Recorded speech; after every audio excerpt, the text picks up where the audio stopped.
Hello, সবাই কেমন আছো? আমি মোটামুটি আছি। আর দিনটা ছিল বৃহস্পতিবার। সেই বৃহস্পতিবারে সুন্দর করে সমস্ত আমার ঠাকুরদের সাজিয়েছিলাম। মা লক্ষ্মীকে সুন্দর করে সাজানো হয়েছিল। ভিডিওটা বানানো হয়েছিল অনেক দিন, কিন্তু পোস্ট করার আর সময় হচ্ছিল না। তা যাই হোক, আজকে পোস্ট করছি, চেষ্টা করব আজকে পোস্ট করতে। তা এই হচ্ছে আমার রাধারানী, সুন্দর করে মালা দিয়ে সাজানো হয়েছে সবাইকে। তা তোমরা আমার ভিডিওগুলো দেখো, কেমন লাগে লাইক কমেন্ট শেয়ার করতে থেকো। আমি সুন্দর করে যতটা মন দিয়ে পেরেছি আমার গপু বাবাকে সাজিয়েছি। প্রত্যেক দিনই চেষ্টা করি সুন্দর করে পুজোটা দিতে। আমার পুজোটা দিতে বেশ ভালো লাগে। বৃহস্পতিবারের লক্ষ্মীর ঘট বসানো হয়ে গেছে, পুজো দিয়ে দিয়েছি।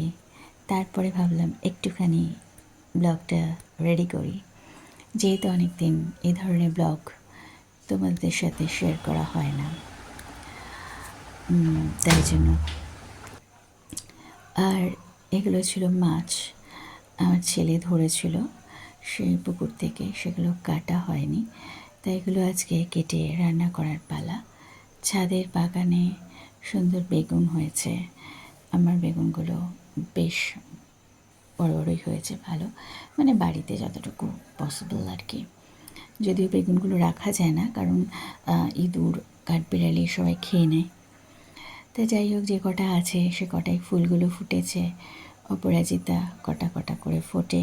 যে কটা ফোটে তাতে আমার মোটামুটি আমার ঘরের পুজো দেওয়া রোজকার মতো হয়ে যায়। আমার শিম গাছটাও কিন্তু খুব সুন্দর শিম ফলন হয়। সব কিছু মিলিয়ে গাছগুলো বেশ দেখতে ভালো লাগে। মানি প্ল্যান্ট গাছটা সুন্দর তরতাজা আছে, তাকে টেক কেয়ার করতে হবে ভালো করে, তবে আমার অনেক পয়সা হবে আর কি। সেই জন্য মানি প্ল্যান্ট গাছটাকে একটু ভালো করে যত্ন আদর দেব, তারপরে বড় হবে এবং আমার অনেক টাকা পয়সা হবে আর কি। গাছে ফুলগুলো ফুটেছিল এরকম, এখন নানা রকম এক এক দিন এক একটা জবা ফোটে আর কি, রোজ নয়, মাঝে মাঝে। জবাগুলো বেশ সুন্দর, কালারগুলোও ভালো লাগে। আর এটা ছিল আমাদের মাছ কিছু টুকটাক ভাজা, আর বানিয়েছিলাম গাজরের রসগোল্লা। তা সেটা বেশ টেস্টি মোটামুটি হয়েছিল আর কি। এটা বানাতে আমার বেশ ভালো লাগে, সুন্দর টুপা টুপা রসগোল্লা বেশ সুন্দর হয়েছিল। তারপরে গাজরের এই রেসিপিটা আমি পরে দিয়ে দেবো, তোমরা টেস্ট করে দেখবে, ভালো লাগবে আশা করি। যদি মিষ্টি, তো আমি সব মিষ্টি আমার বেশ ভালো লাগে আর কি, মিষ্টি খেতে আমি বেশি পছন্দ করি, সেই জন্য। রান্নাবান্না টুকটাক একটু একটু যা হয় করেছি, কোনো রকম একটা রান্নাকে চালিয়ে দিয়েছি। ডাল তো থাকবেই, আর হলুদ তরমুজ এনেছিল। তরমুজের ভেতরটা যে হলুদ, এটা আমি ফার্স্ট টাইম দেখলাম।